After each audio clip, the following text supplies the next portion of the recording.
సాయి శివాని భక్తి పాటలు. సాయి శివాని భక్తి పాటలు. Please like, share, comment, subscribe to my channel.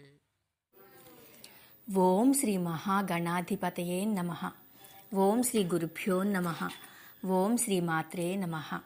దేవి భాగవతంలో ఈరోజు మానుష జన్మలో మానుష లక్షణాలే గురించి తెలుసుకుందాం.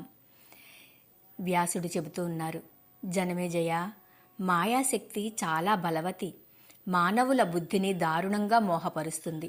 అది శాంభవి విద్య. మానవ జన్మ ఎత్తిన తరువాత ఎంతటి మధుసూదనుడికైనా మానవ లక్షణాలు తప్పవు. పూర్వజన్మలో దేవతల, దానవుల అనేది అప్రధానం. మానుష జన్మ, మానుష లక్షణాలు తప్పదు. మానుషం జన్మ సంప్రాస్య గుణా సర్వేపి మానుషాః భవంతి దేహజాః కామం న దేవానాసురాస్తదా. ఆకలి, దప్పిక, నిద్ర, భయం, వ్యామోహం, శోకం, సంశయం, హర్షం, అభిమానం, వార్ధకం, మరణం, అజ్ఞానం, గ్లాని, అప్రీతి, ఈర్ష్య, అసూయ, మదం, శ్రమ ఇవన్నీ మానవ దేహం ధరించిన వారికల్లా తప్పని గుణాలు. అందుకే రాముడు కూడా తన పట్టాభిషేకం భంగమవుతుందని కానీ, కాంచనమృగం ఉండదని కానీ, సీతాదేవి అపహరించబడుతుందని గాని, జటాయువు మరణిస్తాడని గాని ముందుగా తెలుసుకోలేకపోయాడు. అలాగే దశరథ మరణాన్ని తెలుసుకోలేకపోయాడు. అగ్నుడిలా అడవి అడవి అంటూ తిరిగాడు. జానకీదేవి జాడ తెలుసుకోలేకపోయాడు. వానరుల సహాయం అపేక్షించాడు. వారే సీతమ్మ జాడ తెలుసుకుని వచ్చి చెప్పారు. సముద్రానికి సేతువు కట్టారు. రావణ సైన్యంతో ఘోర యుద్ధం చేశారు. ఆ యుద్ధంలో రాముడు నాగపాశబద్ధుడయ్యాడు తెలుసుగా. గరుత్మంతుడు వచ్చి విడిపించవలసి వచ్చింది. సరే, కట్టకడపటికి రావణుడిని సంహరించాడనుకో. అది కాదు, తాను జనార్దనుడయ్యుండి సీతాదేవి సౌశీల్యాన్ని గ్రహించలేకపోయాడు. అగ్ని పరీక్ష పెట్టాడు. పోనీ అంటే మరికొన్నాళ్లకి లోకాపవాదానికి భయపడి పట్టమహిషిని, నిండు గర్భవతిని అడవులకు పంపించేశాడు. అక్కడ కుశలవులు జన్మించారు. అది తెలుసుకోలేకపోయాడు. వాల్మీకి తెలియజెప్పవలసి వచ్చింది. చివరికి సీతాదేవి పాతాళానికి వెళ్లిపోవడం కూడా రాముడికి తెలియలేదు. ఒళ్ళు తెలియని ఆ కోపంలో సోదరులపై విరుచుకుపడ్డాడు. తనకు కాలం ఆసన్నమైన సంగతి మాత్రం తెలుసుకోగలిగాడా? అది లేదు. మానుష దేహాన్ని ఆశ్రయించాడు కాబట్టి అన్ని మానుష చేష్టలే ఆచరించాడు. ఇప్పుడు ఈ శ్రీకృష్ణుడు అంతే. కంసుడికి భయపడి గోకులం చేరుకున్నాడు. జరాసంధుడికి భయపడి ద్వారవతికి పారిపోయాడు. రుక్మిణీ హరణం ఒక రకంగా అధర్మమే. శిశుపాలుడికి ఇవ్వాలని కదా వారి పెద్దల నిర్ణయం. ప్రద్యుమ్నుడు జన్మించాడని ఆనందించాడు. శంబరుడు అపహరించాడని దుఃఖించాడు. సత్యభామ కోరిక తీర్చడం కోసం భార్యా విధేయుడై ఇంద్రుడి మీదికి దండెత్తి పారిజాతాన్ని అపహరించి తెచ్చాడు. పుణ్యకవ్రతం పేరుతో సత్యభామ ఈ శ్రీకృష్ణుణ్ణి చెట్టుకు కట్టేసి నారదుడికి దానంగా ధారపోసింది. బంగారం ఇచ్చి విడిపించుకుంది. ఎంతటి శ్రీలోలుడో అనిపిస్తాడు. శ్రీకృష్ణుడి శివదీక్ష గురించి తెలుసుకుందామండి. రుక్మిణీ ప్రభృతులకు ప్రద్యుమ్నాదులు జన్మించారు గాని జాంబవతికి కడుపు పండలేదు. దీనురాలై యాచిస్తే కృష్ణుడు పుత్రకామి అయి 6 నెలలు ఉగ్ర తపస్సు చేశాడు. శివభక్తుడైన ఉపమన్యుడు అనే మునిని ఆశ్రయించి పాశుపత దీక్షను స్వీకరించాడు. ముండి దండి అయ్యాడు. ముండి అంటే బోడిగుండు, దండి అంటే దండం ధరించినవాడు. మొదటి 1 రోజులు కేవలం పళ్ళు ఫలాలే భుజించి శివధ్యానపరుడై శివమంత్రాన్ని జపించాడు. 2వ నెలలో జలమే ఆహారంగా ఒంటికాలి మీద నిలిచి తపస్సు చేశాడు. 3వ నెలలో వాయు భక్షణ మాత్రమే చేస్తూ కాలి బొటన వేలి మీద నిలబడి శివమంత్రం జపించాడు. చివరికి 6వ నెలలో శివుడు అనుగ్రహించి ప్రత్యక్షమయ్యాడు. యదునందన, కామాపూరంలో నన్ను దర్శించిన భక్తుడికి కామశేషం ఉండటానికి వీలులేదు. ఏం కావాలో కోరుకో అన్నాడు. దదామి వాంఛితాన్ కామాన్ బ్రూహి యాదవ నందన మయి దృష్టే కామపూరే కామశేషో న సంభవేత్. శ్రీకృష్ణుడు శంకరుడి పాదాలకి సాష్టాంగపడ్డాడు. లేచి నిలబడి మేఘ గంభీర స్వరంతో స్తుతించాడు. దేవదేవ జగన్నాథ సర్వభూతార్తినాశన విశ్వయోన్నే సురారిఘ్న నమస్త్రైలోక్యకారక. దేవదేవా, జగన్నాథ, సర్వ ప్రాణికోటికి ఆర్తి తీర్చేవాడా, విశ్వకారణ, రాక్షస సంహారక, త్రైలోక్యకారక, నమోన్నమః నమోన్నమః. నీలకంఠ, త్రిశూలధారి, పార్వతీవల్లభ, దక్షాధ్వర ధ్వంసక, నీ దర్శనంతో ధన్యుడును అయ్యాను. నీ పాదాలకు నమస్కరించడంతో నా జన్మ సఫలం అయ్యింది. ఓ జగద్గురు, నేను ఈ సంసారంలో బందీ అయ్యాను. శ్రీమయ పాశాలతో బద్ధుడిని అయ్యాను. రక్షణ కోరి నిన్ను శరణు వేడుతున్నాను. ముక్కంటి, ఈ మానుష జన్మ ఎత్తి ఎంతో ఖిన్నుడిని అయ్యాను. భవభీతుడిని అయ్యాను. నువ్వే దిక్కు, నువ్వే శరణు, త్రాహిమాం త్రాహిమాం. మన్మథాంతక, గర్భవాసంలో మహాదుఃఖం అనుభవించాను. పుట్టిన వెంటనే కంసభయంతో గోకులానికి పారిపోయాను. అక్కడ గోధూళితో దుమ్ము కొట్టుపోయిన జుట్టు నేను. అలా గడిచిపోయింది బాల్యం. ఒక మ్లేచ్ఛరాజుకి భయపడి ద్వారకకు చేరుకున్నాను. తాత తండ్రుల కాలం నాటి మధురాసుందర పట్టణాన్ని వదులుకున్నాను. యయాతి శాపానికి భయపడి ధర్మరక్షాపరుడనై రాజ్యాన్ని ఉగ్రసేనుడికి సమర్పించి నేను దాసుడినై కాలం గడుపుతున్నాను. శంభో, సంసారం దుఃఖసాగరం. తెలిసి అదే చేస్తున్నాను. స్త్రీవసుడినై పారతంత్రం అనుభవిస్తున్నాను. మోక్ష చింతన అనేదే కరువయ్యింది. ఇదిగో, ఈ తపస్సుకు కూడా సంసారమే కారణం. రుక్మునికి ప్రద్యుమ్నుడు జన్మించాడని, జాంబవతి తనకు కొడుకు కావాలంటూ నన్ను తపస్సుకు ప్రేరేపించింది. పుత్రార్థినై సకామంగా తపస్సు చేశాను. దేవేశ, నిజం చెబుతున్నాను.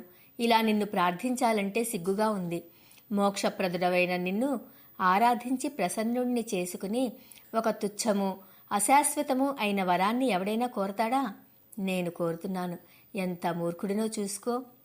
కస్త్వామారాధ్య దేవేశం ముక్తిదం భక్తవత్సలం ప్రసన్నం యాచతే మూఢః ఫలం తుచ్చం వినాశియత్. ప్రభు, మాయా విమూఢాత్ముడనై పుత్రం సుఖం యాచిస్తున్నాను. నిన్ను ముక్తి ఇమ్మని కోరాలి. కానీ కామినీ ప్రేరితుడనై ఇదే కోరుతున్నాను. సంసారం దుఃఖ సాధనమని తెలుసు, అనిత్యమని, ధర్మ వినాశకమని తెలుసు. అయినా నాకు నిరతి లేదు, విముక్తి లేదు. శాపం వల్ల ఈ భూలోకంలో ఇలా జన్మించాను. మాయాపాశబద్ధుడినై దుఃఖాలు అనుభవిస్తున్నాను. బహుశా ఇందుకే జన్మించాను కాబోలు.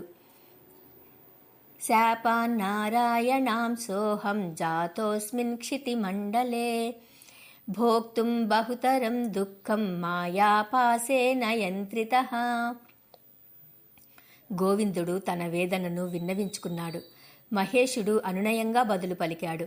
శ్రీకృష్ణ, నీకు చాలామంది పుత్రులు ఉదయిస్తారు. 16,050 మంది నీకు భార్యలవుతారు. వారిలో ఒక్కొక్కరికి 10 మంది మహాబలశాలులు పుత్రులు జన్మిస్తారు అన్నాడు. అప్పుడు పార్వతీదేవి కల్పించుకుని, జనార్దన, నువ్వు ఈ లోకంలో, ఈ గృహస్థాశ్రమంలో ఒక 100 సంవత్సరాలు ఉంటావు. అటుపైన బ్రాహ్మణ శాపం వల్ల, గాంధారీ శాపం వల్ల నీ వంశం నశిస్తుంది. శాపమోహితులై నీ పుత్రులు పరస్పరం చంపుకుంటారు. నువ్వు నీ సోదరుడు మానవ శరీరాలు విడిచిపెట్టి దేవలోకం చేరుకుంటారు. జరగవలసింది ఇది, జరుగుతుంది.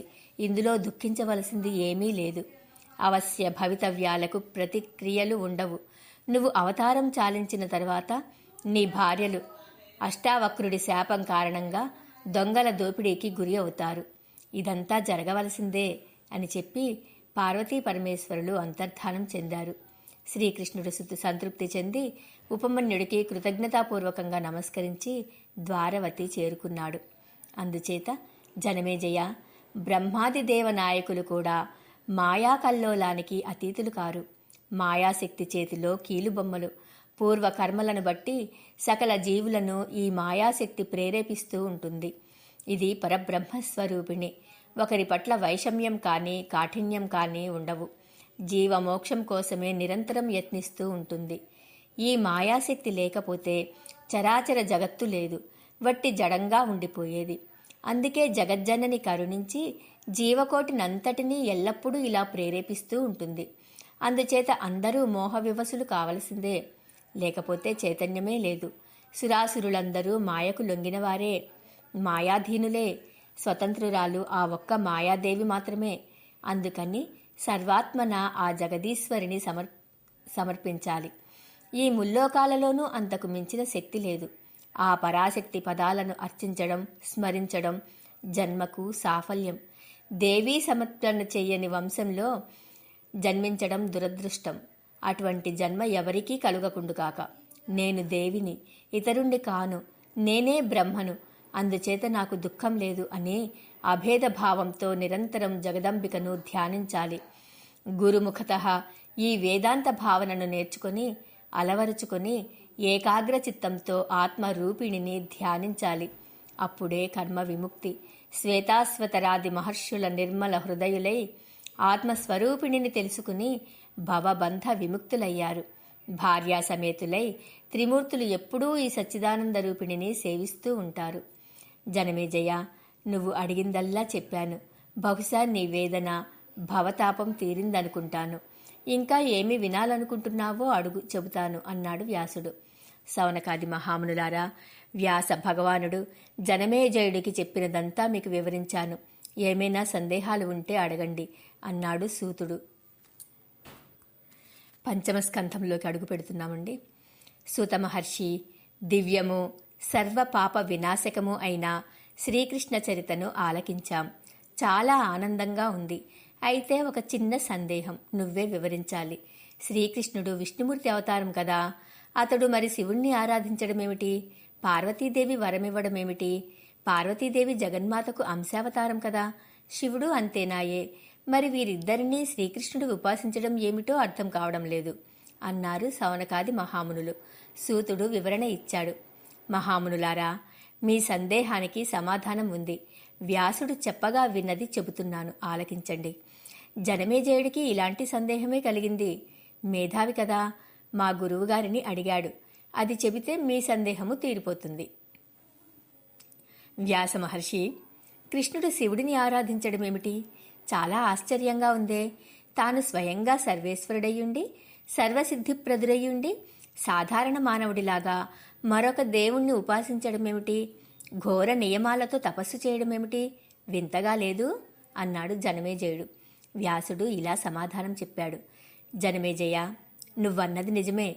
శ్రీకృష్ణుడు నిజంగా జనార్దనుడే, సర్వకార్య నిర్వహణ సమర్థుడే. కానీ మానుష రూపం ధరించాడు గదా, అందుకని వర్ణాశ్రమ ధర్మాలను బట్టి మానుష భావాలను ఆచరించాడు.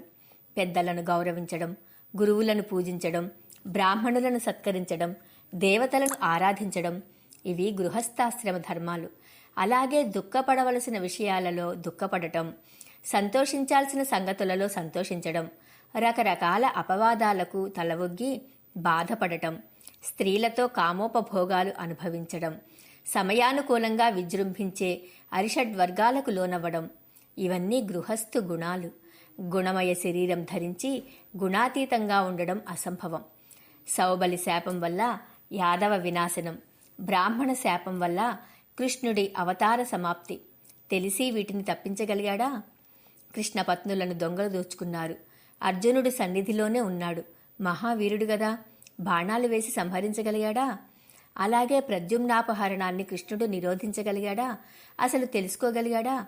అందుచేత మనం గ్రహించవలసింది ఏమిటంటే, మానుష దేహం ధరించినప్పుడు మానుష లక్షణాలు ఉంటాయి అంతే. కాబట్టి నారాయణుడైనా నారాయణాంశజుడైన మానవుడు మానవుడే. శివుణ్ణి ఆరాధించడంలో ఆశ్చర్యం లేదు. ఆ శివుడు సర్వేశ్వరుడు, విష్ణుమూర్తికి కూడా కారణభూతుడు, సుషుప్త స్థాననాథుడు. విష్ణువుకే పూజనీయుడైనప్పుడు విష్ణువంశజులైన కృష్ణాదులకు పూజనీయుడు కావడంలో వింత ఏముంది? ఓంకారంలో మహేశ్వరి, అకారం బ్రహ్మస్వరూపం, ఉకారం హరిస్వరూపం, మకారం రుద్రస్వరూపం, మహేశ్వరి అర్ధమాత్ర. ఇది ప్రణవం. వీటిలో ఉత్తరోత్తరం బలీయమని బుధులు నిర్ణయించారు. అందుచేత ఆది పరాశక్తి సర్వోత్కృష్ట. ఇది శాస్త్ర నిష్కర్ష.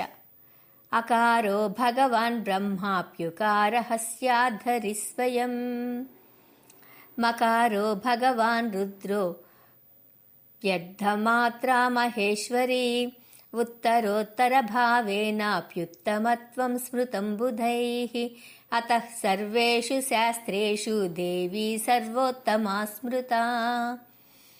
జగన్మాత అర్ధమాత్రగా అనుచార్యగా ఉన్నప్పటికీ సర్వోత్కృష్టురాలు.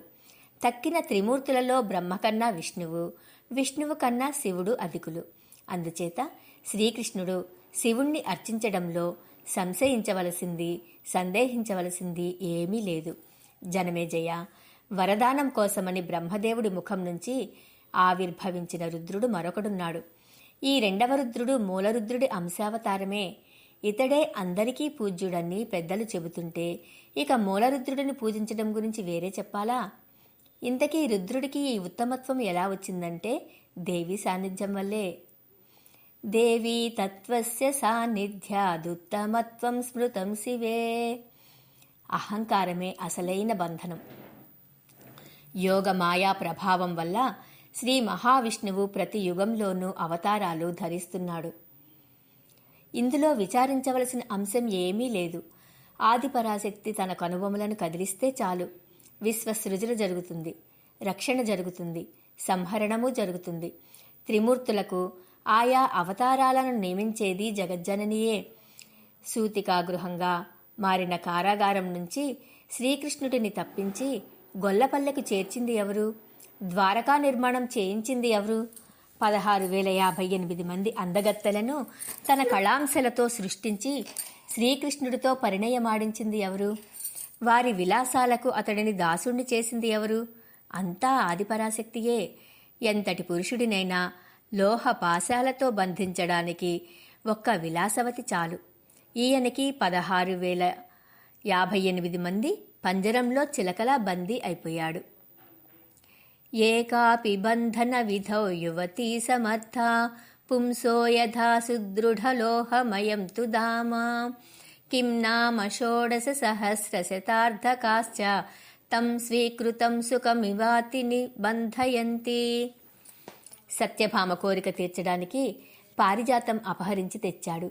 బల ప్రదర్శనతో శిశుపాలాదులను తరిమికొట్టి రుక్మిణీదేవిని రాక్షస వివాహ పద్ధతిలో చెట్టబట్టాడు.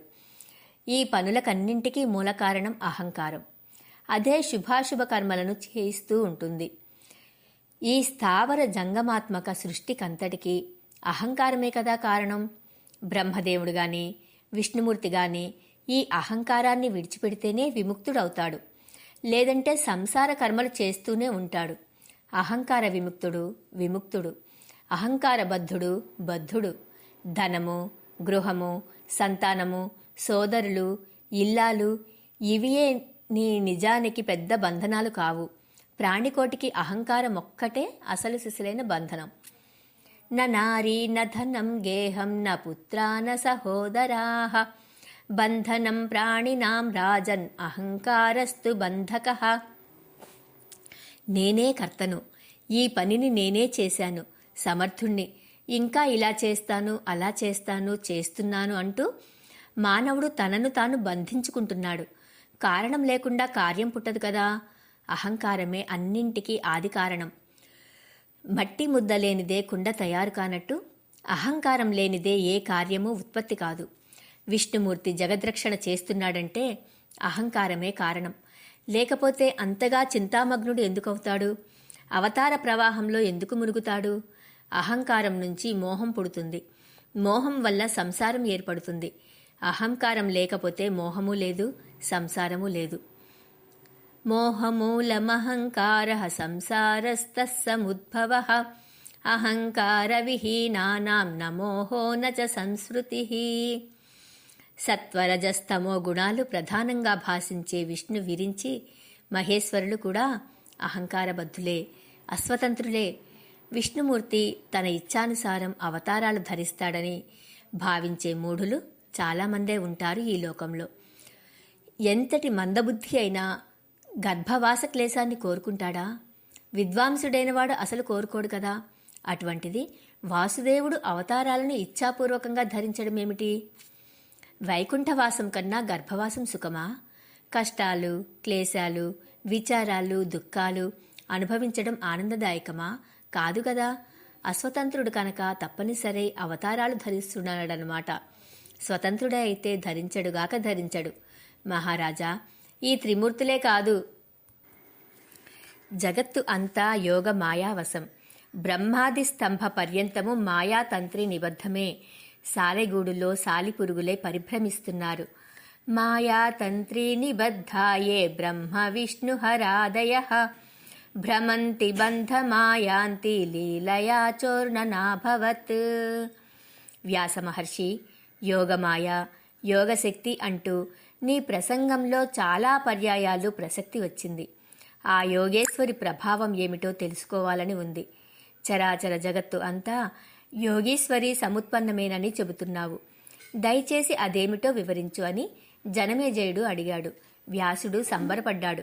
జనమేజయ, శాంతుడు, శ్రద్ధావంతుడు అయిన శ్రోతకు అడిగింది చెప్పనివాడు పరమమూఢుడు. అందుచేత నీకు సవిస్తరంగా చెబుతాను, ఆలకించు అంటూ చెప్పడం ప్రారంభించాడు. మహిషాసుర జన్మ వృత్తాంతం. పూర్వకాలంలో మహిషుడనే దైత్యుడు మేరు పర్వత శిఖరం మీద 1000 సంవత్సరాలు తపస్సు చేశాడు. బ్రహ్మదేవుడు ప్రత్యక్షమై వరం కోరుకోమన్నాడు. వాడు సంబరపడి అమరత్వం, మరణం లేని జీవితం ప్రసాదించమని అడిగాడు. దానికి చతుర్ముఖుడు ఉలిక్కిపడి, దైత్యవీరా, పుట్టినది ప్రతీదీ గిట్టక తప్పదు, గిట్టినది ప్రతీదీ పుట్టక తప్పదు. జనన మరణాలు సకల ప్రాణికోటికి సహజ ధర్మాలు అన్నాడు. ఉత్పన్నస్య ధ్రువం మృత్యు ధ్రువం జన్మ మృతస్య చ సర్వథా మరణోత్పత్తి సర్వేషాం ప్రాణినాం కిల.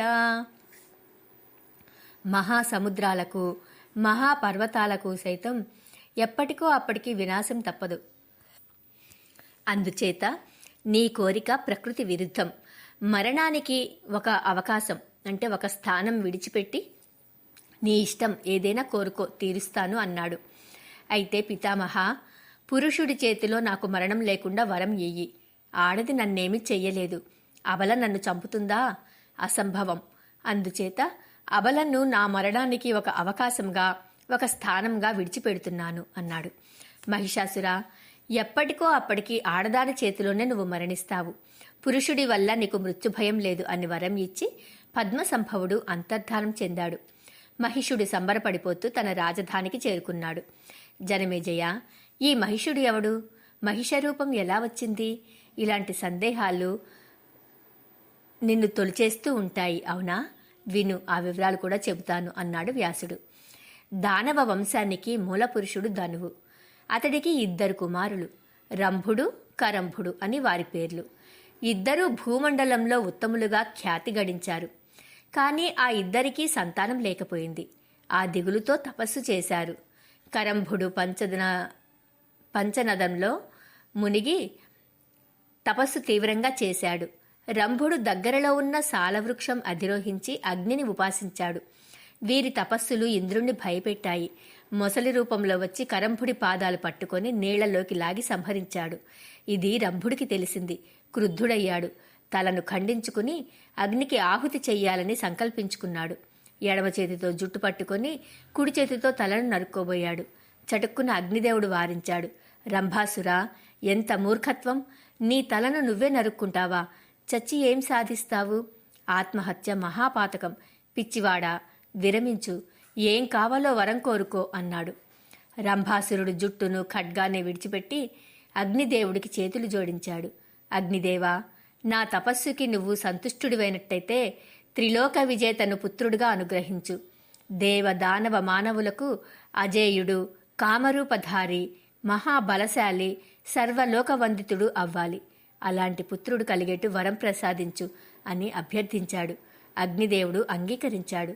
నీ మనస్సు ఏ కామినిపై లగ్నమవుతుందో ఆమె వల్ల నువ్వు కోరుకున్న పుత్రుడు జన్మిస్తాడని చెప్పి అదృశ్యమయ్యాడు. రంభాసురుడు అక్కడి నుంచి బయలుదేరి ఇంటికి వస్తూ దారిలో యక్షులు క్రీడిస్తున్న ఒక రమణీయ ప్రదేశాన్ని చూశాడు. అక్కడ ఒక గేదె కనిపించింది. మహిషి ఎదకు వచ్చి కామార్తెయై విహరిస్తోంది. దాన్ని చూడగానే రంభుడి మనస్సు చలించింది. సంగమించాడు. అది గర్భవతి అయింది. దాన్ని తీసుకుని తన పాతాళ నగరానికి వెళ్ళాడు. దున్నపోతులను కాపలా పెట్టాడు. ఒక రోజున ఒక దున్నపోతు కామార్తి అయి ఆ రాజమహిషి గేదె వెంట పడింది. రంభుడు స్వయంగా వచ్చి ఆ దున్నపోతును ఎదిరించాడు. ఇద్దరికీ యుద్ధం జరిగింది. రంభుడి పిడిగ్రుద్దలకు ఆ దున్నపోతు చలించిపోతూనే తల విసిరింది. బలమైన కొమ్ములతో గుండెల్లో పొడిచింది. వాడు నేలకు ఒరిగిపోయి గిలగిలా తన్నుకుంటూ ప్రాణాలు వదిలాడు. తన భర్త రంభుడు మరణించడంతో ఆ చూడిగేదె దుఃఖాన్ని తట్టుకోలేక భయంతో పరుగులు తీసింది. యక్షులను శరణు వేడింది. కామమోహితమైన ఆ దున్నపోతు వెంటబడి వచ్చింది. యక్షులు గమనించారు. గేదెను కాపాడాలి అనుకున్నారు. యుద్ధానికి దిగారు. ఘోర యుద్ధం జరిగింది. కట్టకడపటికి దున్నపోతు మరణించింది. యక్షులు ఊపిరి పీల్చుకున్నారు. గేదెని ఓదార్చి ధైర్యం చెప్పారు. రంభుడి మృతదేహానికి అగ్ని కార్యం కోసం చితి పేర్చారు. కళేబరాన్ని తెచ్చి చితిపై పెట్టారు. నిప్పు ముట్టించారు. అల్లంత దూరం నుంచి చూస్తున్న చూడిగేదె దుఃఖావేశాన్ని తట్టుకోలేక పరుగు పరుగున వచ్చి చితిలో ప్రవేశించింది. సహగమనం చేసింది. యక్షులు ఆశ్చర్యపోయి నిశ్చేష్టులే చూస్తున్నారు. అంతులోకి చితిమంటల నుంచి మహిషుడు ఆవిర్భవించాడు. ఇతడే మన మహిషాసురుడు, రంభుడి కొడుకు. మహిష రాక్షస రూపాల కలయిక. తండ్రి రాజ్యానికి వారసుడై పట్టాభిషిక్తుడయ్యాడు.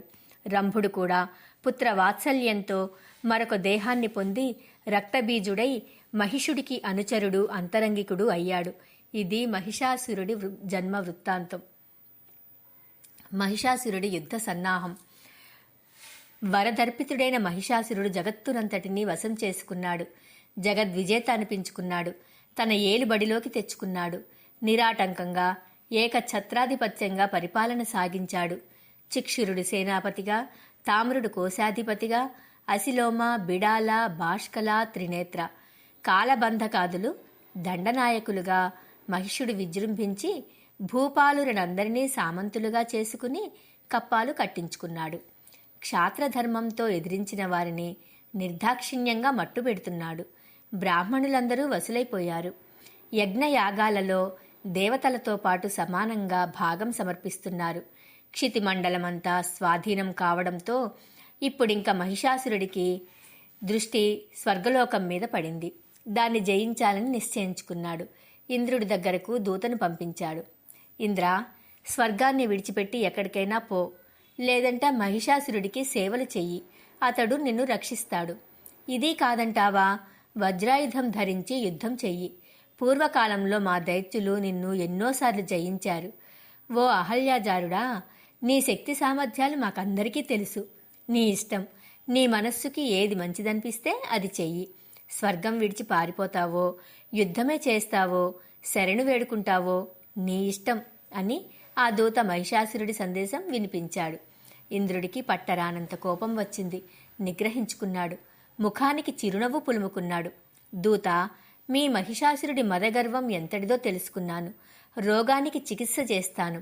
వాడి వంశాన్ని సమూలంగా నిర్మూలిస్తాను. వెళ్ళి నిర్భయంగా నా మాట చెప్పు. దూతను చంపకూడదన్నారు కనుక నిన్ను వదిలిపెడుతున్నాను. మీ ప్రభువును దండెత్తి రమ్మను. గడ్డి తినే మూర్ఖుడికి ఇంత కండకావరమా?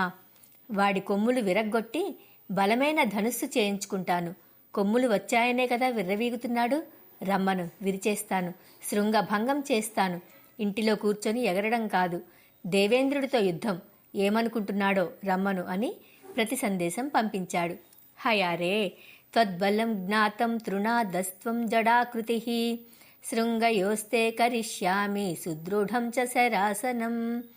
ఆ దూత మహిషాసురుడి సన్నిధికి వెళ్ళి సారాంశంగా 2 మాటలు చెప్పాడు. ప్రభు, దేవేంద్రుడు నిన్ను బొత్తిగా లెక్క చేయడం లేదు.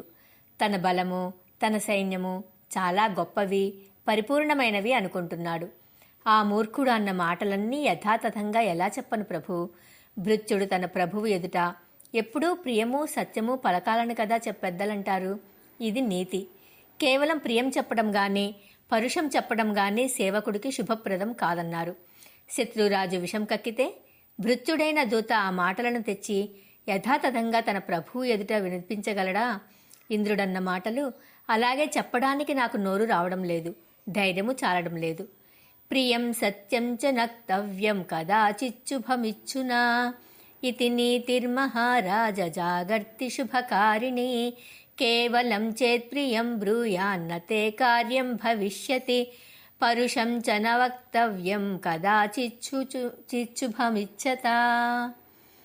హేతుబద్ధంగా దూత చెప్పిన ఈ మాటలకు మహిషాసురుడు మండిపడ్డాడు. దైత్య వీరులనందరినీ పిలిపించాడు. తోక పైకెత్తి మూత్ర విసర్జన చేశాడు. అందరికీ వినిపించేట్టు అరిచాడు. దైత్య వీరులారా, ఇంద్రుడు మనతో యుద్ధం కోరుకుంటున్నాడు. సన్నద్ధులు అవ్వండి. ఆ సురాధముణ్ణి జయించాలి. ఈ సృష్టిలో నన్ను ఎదిరించి నిలబడగలిగిన వీరుడెవ్వడు? 1000 మంది ఇంద్రులైనా నాకు సాటిరారు. నిర్భయంగా ఒంటి చేత్తో సంహరిస్తాను. వీడు, ఈ ఇంద్రుడు, ముక్కు మూసుకుని శాంతచిత్తులై తపస్సు చేసుకునే మునీశ్వరుల ఎదుట మహాసూరుడు, కుటిలుడు, లంపటుడు, పరదారాపహర్త. అప్సరసలే వీడి బలం. తపస్సులను ధ్వంసం చేయించడమే వీడి ప్రతాపం. బలుడు, అల్పాయుధుడు, నిత్యపాపి, విశ్వాసఘాతకుడు. సంధి చేసుకుని నమ్మించి నముచిత దైత్యుణ్ణి మట్టుబెట్టాడు. మోసం చేసి పొట్టన పెట్టుకున్నాడు. విష్ణుమూర్తి ఒకడు నిత్య కపటి, కుహకుడు. ఎన్నెన్ని వేషాలు వేస్తాడో, ఎన్నెన్ని రూపాలు ధరిస్తాడో. చివరికి పంది రూపానికైనా వెనకాడడు. హిరణ్యాక్షుణ్ణి అలాగే కదా సంహరించాడు. నరసింహ రూపం ధరించి హిరణ్యకశిపుణ్ణి చీల్చి వధించాడు. నేను ధనుపుత్రుణ్ణి. వీళ్ల కుత్సితాలకు కుతంత్రాలకు లొంగను. దేవతలను చస్తే నమ్మను. చూస్తా ఇంద్రుడేం చేయగలడో, ఉపేంద్రుడేం చేయగలడో. రణరంగంలోకి దిగితే రుద్రుడైనా నన్ను ఏమీ చెయ్యలేడు. అష్టదిక్పాలకులను, శచీపతిని తరిమికొట్టి స్వర్గ సామ్రాజ్యం కైవసం చేసుకుంటాను. అటుపైని మనమే యజ్ఞ విర్భోతలం. సోమపానం మనదే, స్వర్గలోకం మనదే. స్వేచ్ఛగా విహరిద్దాం. నాకున్న వరం మీకందరికీ తెలుసు గదా. దేవదానవులు నన్నేమీ చెయ్యలేరు. ఏ పురుషుడు నన్ను సంహరించలేడు. ఇక ఆడది నన్నేం చేయగలుగుతుంది? దైత్యవీరులారా, నిర్భయంగా ఉండండి. కయ్యానికి కాలు దువ్వండి. పాతాళం నుంచి పర్వతాగ్రాల నుంచి దానవ వీరులను అందరినీ ఆహ్వానించండి. యుద్ధానికి తరలి వెడదాం. నిజానికి నేను ఒక్కడినే సకల దేవతలను జయించగలను. కానీ దానవులారా, శోభ కోసమని మిమ్మల్ని అందరినీ పిలిచి తీసుకువెళ్తున్నాను. ఏకోహం పర్వదేవేశాన్ విజేతుం దానవాక్షమః శోభార్ణం సస్సమాహూయ నయామి సురసంగమే.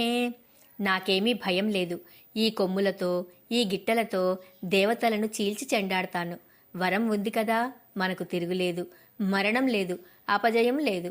అందరూ సన్నద్ధులవ్వండి. బయలుదేరండి. దేవలోకం జయిద్దాం. నందనంలో విహరిద్దాం. మందార కుసుమాలు అలంకరించుకుందాం. అప్సరసలతో క్రీడిద్దాం. కామధేనువు పాలు త్రాగుదాం. సుధాపానం చేద్దాం. గంధర్వ గీతాలు ఆలకిస్తూ నృత్యం చేద్దాం. రకరకాల మద్యాలు, ఆసవాలు మనకు అందిస్తూ రంభ, ఊర్వశి, మేనక, ఘృతాచి, తిలోత్తమ మొదలైన అప్సరసలు నృత్యం చేస్తూ మనకు ఆనందం కలిగిస్తారు, రంజింపజేస్తారు. ఇవ్వేళనే స్వర్గానికి పోదాం. సిద్ధమవ్వండి. యుద్ధ ప్రయాణానికి మంగళాచరణ చెయ్యండి. మన గురువు శుక్రాచార్యుణ్ణి పిలవండి. అర్చించండి. జయప్రదమైన యజ్ఞం చేసి ఆశీర్వదించమనండి. దైత్య నాయకులకు ఆ మహిషాసురుడు ఇలా ఆజ్ఞాపించి ఉత్సాహంతో ఉబ్బి తబ్బిబ్బైపోతూ త్వరగా తన మందిరం చేరుకున్నాడు. ఇక ఇంద్రుడి యుద్ధ సన్నాహాల గురించి రేపటి రోజున తెలుసుకుందాం. ఓం శ్రీమాత్రే నమః.